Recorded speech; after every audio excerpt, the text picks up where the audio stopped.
Hello, this is Walter again, and we're picking up kind of where we left off last week with Veg Peddler's question about riding up hills and that long grinding that you're doing. We talked about some different things in the last video, selecting the proper gearing and having the correct pedal cadence.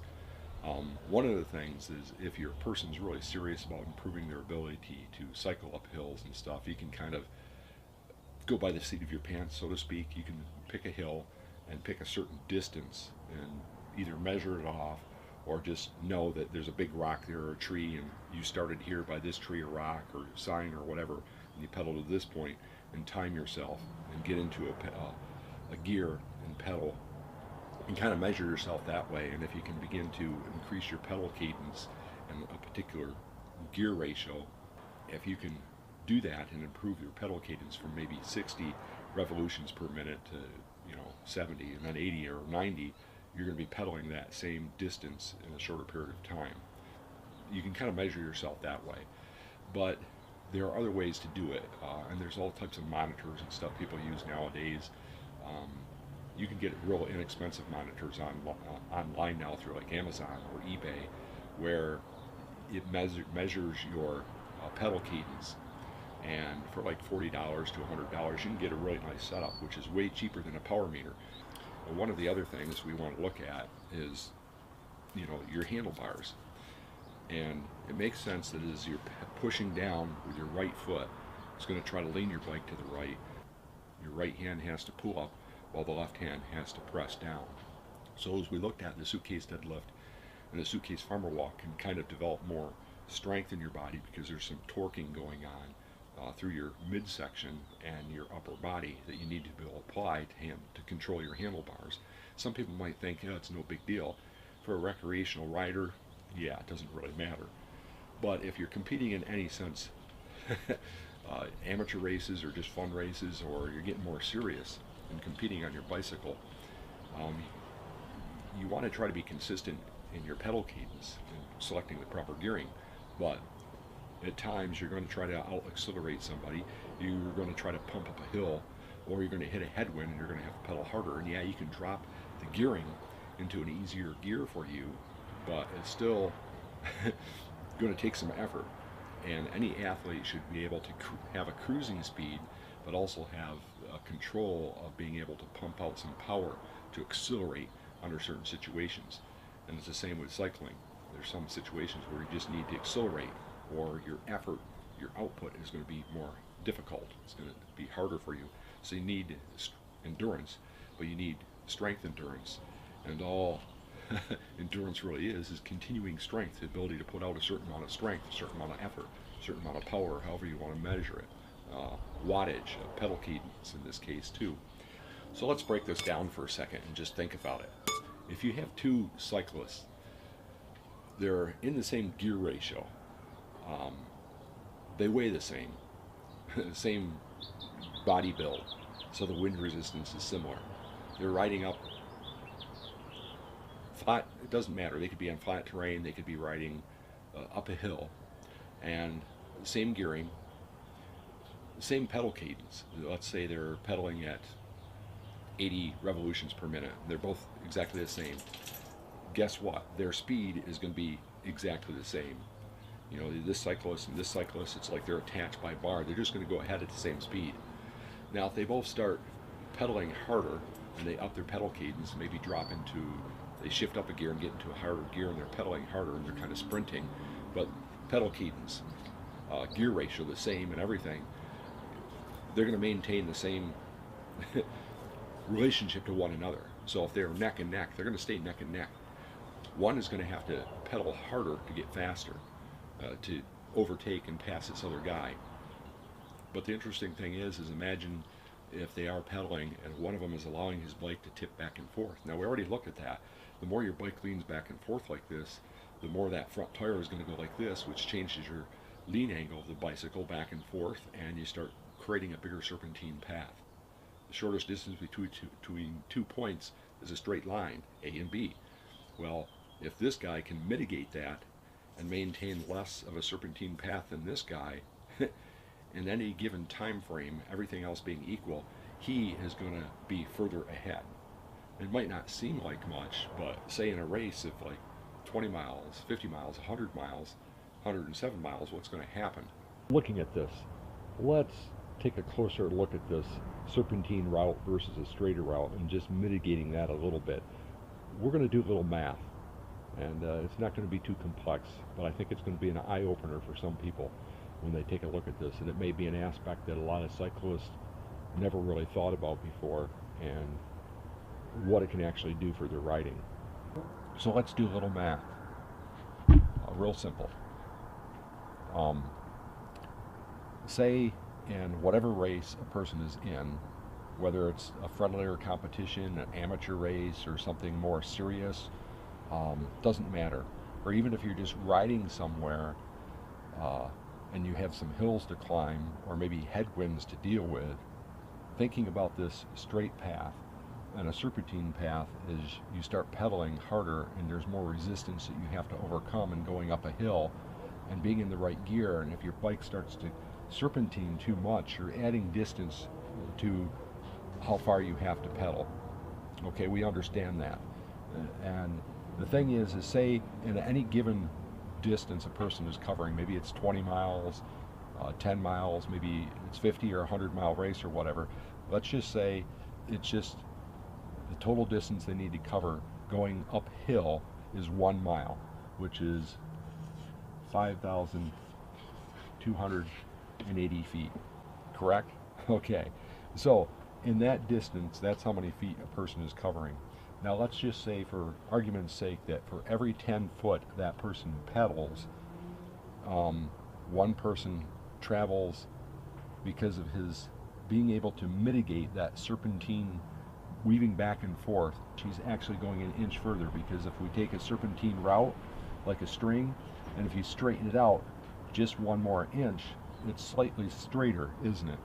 And it gave you another inch. So for every 10 foot, say he gains an inch. What does that mean? Well, let's divide this by 10, which would give us very easily 528 10-foot sections, correct? So if every 10 feet he travels an extra inch and there's 528 10-foot sections in there, he's actually covered an extra 528 inches per mile. So if we divide that number, 528, by 12 inches, which is a foot, it actually equals, well, 44 feet. So by straightening out your serpentine bike going back and forth just a little bit, if you can just gain an inch every 10 feet that you cover, and a mile, you're going to gain 44 feet of distance. That means that if two people are riding together, same gear ratio, everything the same pedaling cadence, and one guy is just straightening his path out just a little bit compared to the other one who's going like this, he's going to cover 44 more feet in that given time frame. That means he's 44 feet ahead of the other guy. So in a race, do you think 44 extra feet ahead of everybody else is going to win you that race? No doubt. And imagine most races that are longer on a bicycle, competitions are going to have more than just 1 mile of hill. So if you could just add that little inch to every 10-foot section that you're pedaling that's uphill or against a headwind, or if you're cranking on your pedals and keeping your bike from weaving back and forth so much, every time you can add that inch over every extra mile, it's 44 feet. So imagine if in that total race, say it's a 100-mile race, guess what happens? If you covered a total of 10 miles of hills, or coupled with maybe sprinting sections and sections where you're hitting a headwind, and you can just add that 1 inch every 10 foot of all those sections, then this would be multiplied by 10. So what's that? That's 440 feet. How cool is that? So think about that. I think this can have a greater impact on cycling than perhaps maybe a lot of people are aware, because nobody ever looked at it this way.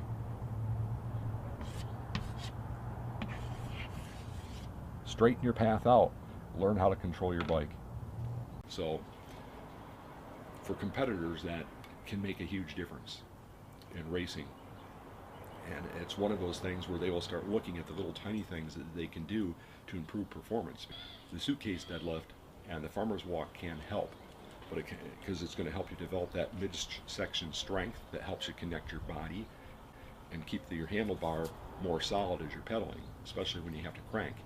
As Spider Legs brought out, he was taught to be light on the handlebars and not to overwhelm it or anything, which is true, especially going downhill or on level ground. But when you hit headwinds, you're sprinting or you're grinding up a hill, your grip and your upper body is going to be a little bit more firm, and there's going to be this give and take between there to a degree, but you have to control that. So your grip is going to be firmer, and you're going to be using more musculature than when you're just at cruising speed. We're going to look at another exercise that can develop strength, and it's actually going to be more related to how the handlebars and your feet work as you're pedaling versus a farmer's walk or a suitcase walk where weight is loaded on one side and you're trying to keep squared up.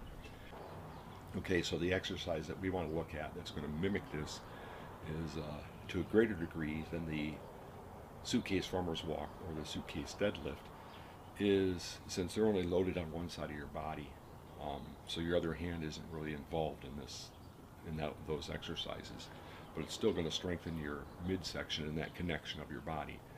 And the exercise we're going to look at is called the side leverage lift.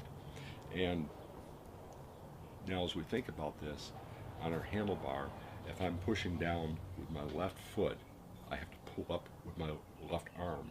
So press the pedals, as you're pedaling, scraping the mud off the pedals, and you're doing that cyclic pedal stroke. The leg is pressing down and around. This left arm has to pull up. The right has to push down in order for it to work properly. So it's like I'm trying to lift something this way.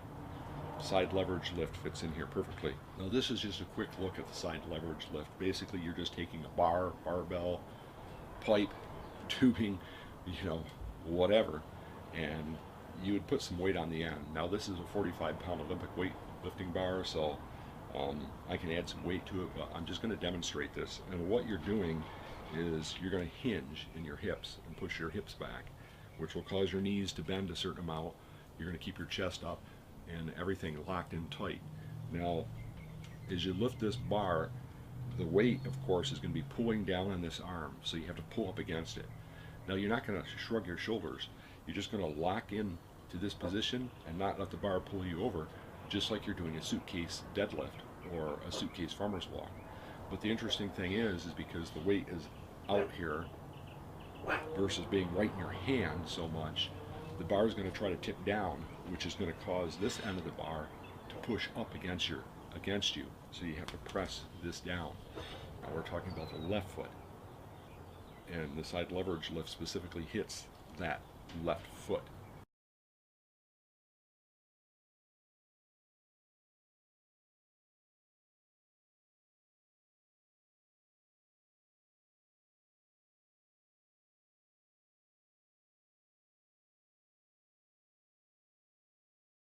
Because if I pick this weight up and I'm standing here, I can stand on my left foot pretty easily and stay squared up just by lifting this foot up.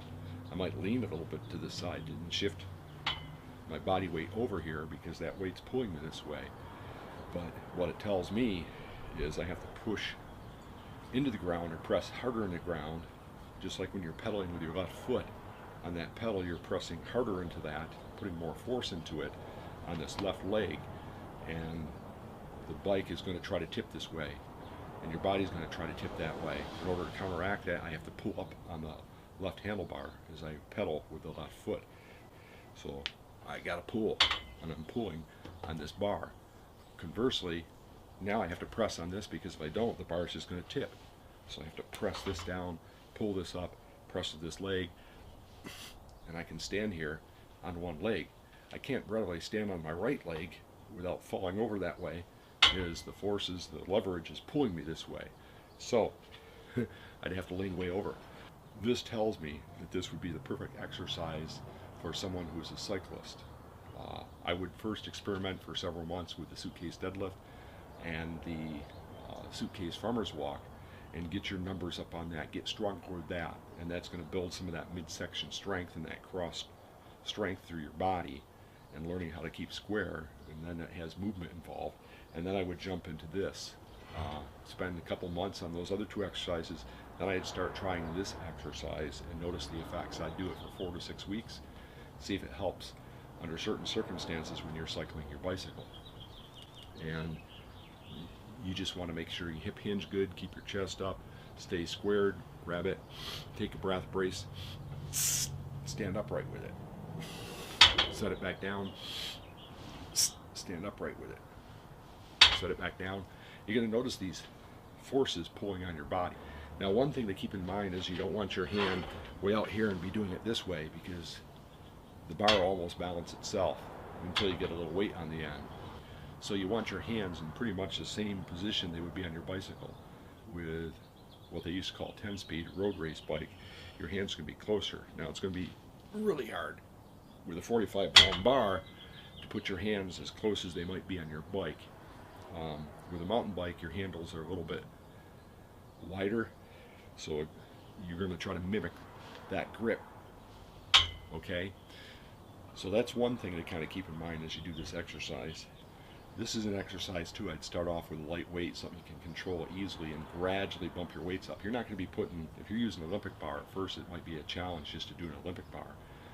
Then as you get up to it, you might end up with just 5 or 10 pounds. Some might get up to 20, 30 pounds maybe.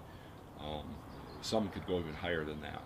I don't know where the breakover point would be for a cyclist, because they're not after brute strength and power like maybe a power lifter, or the same type of strength that a wrestler might have.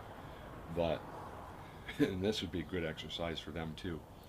So that's just a little bit of a brief overview of the side leverage lift. Then the other thing is you want to work the other side. So keep your reps and your sets low, maybe 3 to 5 sets on each side. So once you're done with one side, turn around and work the other side, or slide your bar out the other way. And I would do reps of like maybe 5, thereabouts, give or take. If you're going heavier, keep your reps lower. You can do holds on it too. You can just take this thing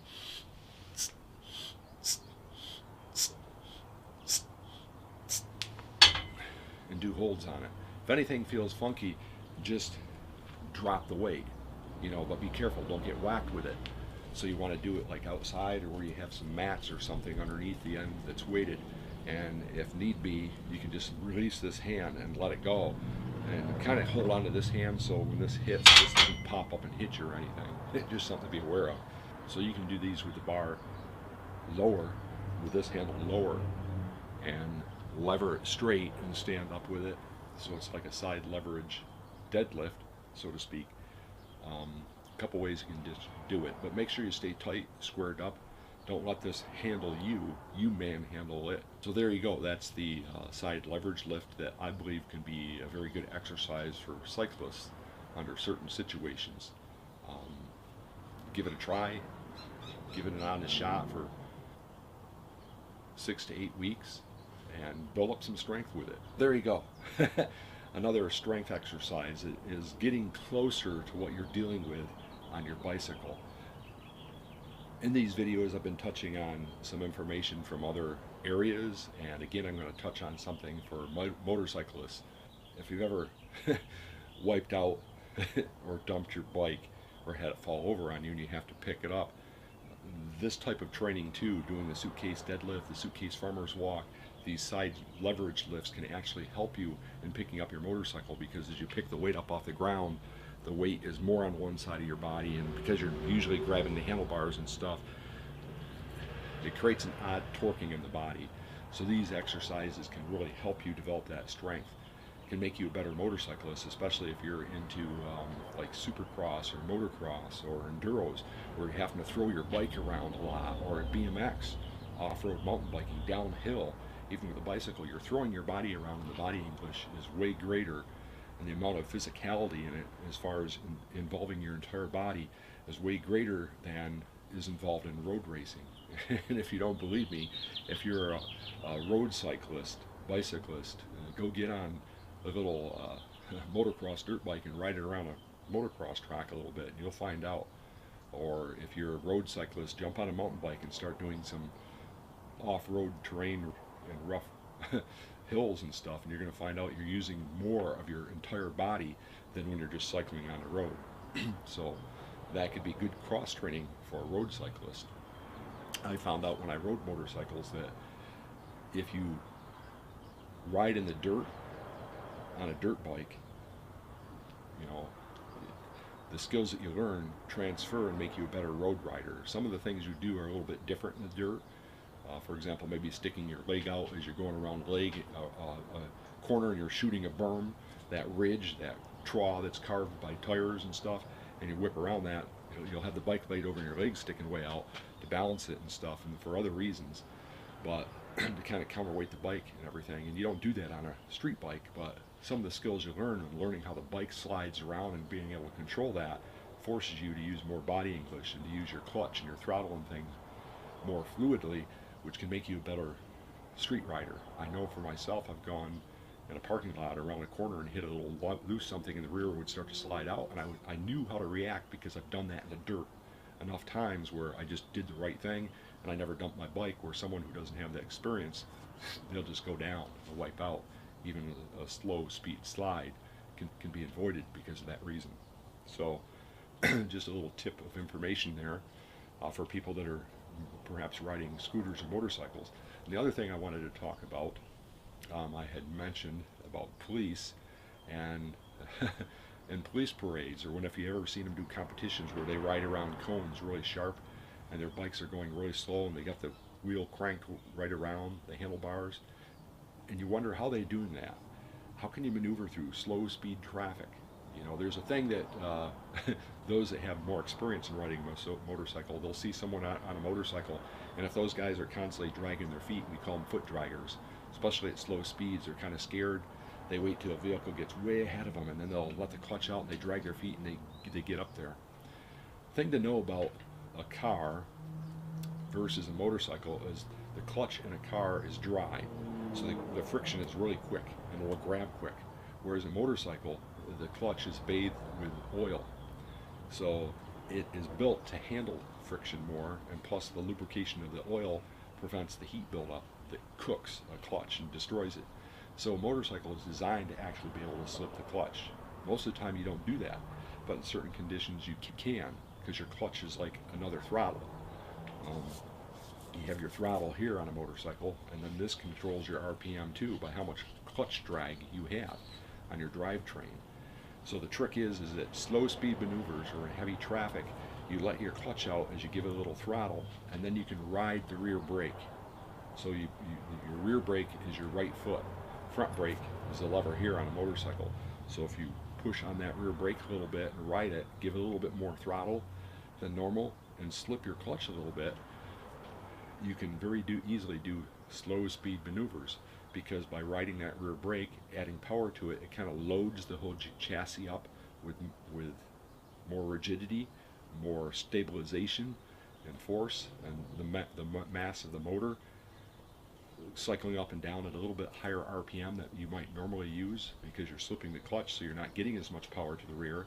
Plus the brakes on, which is robbing some of the power, you can give it a little bit more throttle, which means the mass of the motor going up and down the pistons and stuff, and the crank spinning around gives you a little bit more stability. So all that can help in a slow speed maneuver. It's not going to hurt your motorcycle. And clutches on motorcycles are pretty easy to change or inexpensive. So that's just a little tip. It's something you practice. And if you don't know how to do this, look at specific videos. Look online for how police do that and how to do it. Motorcycles are built to handle that type of, I wouldn't say abuse, but that type of use. So there's your little motorcycling tip. And in a lot of these videos, that's what you're going to find is I'm going to grab and steal and use different thoughts, ideas, principles from other areas, and I apply them to other areas of life, and in this case in training, and in this specific case to riding a bicycle. Next week we're going to look at another strength training exercise, and then I think I'll do one more that gets into more, well, I might look at 2 exercises next week. I think we'll look at 2, and they're going to start getting more dynamic and how you can kind of cross train for your bicycling. So this is Walter. Until I see you next week, an awesome week.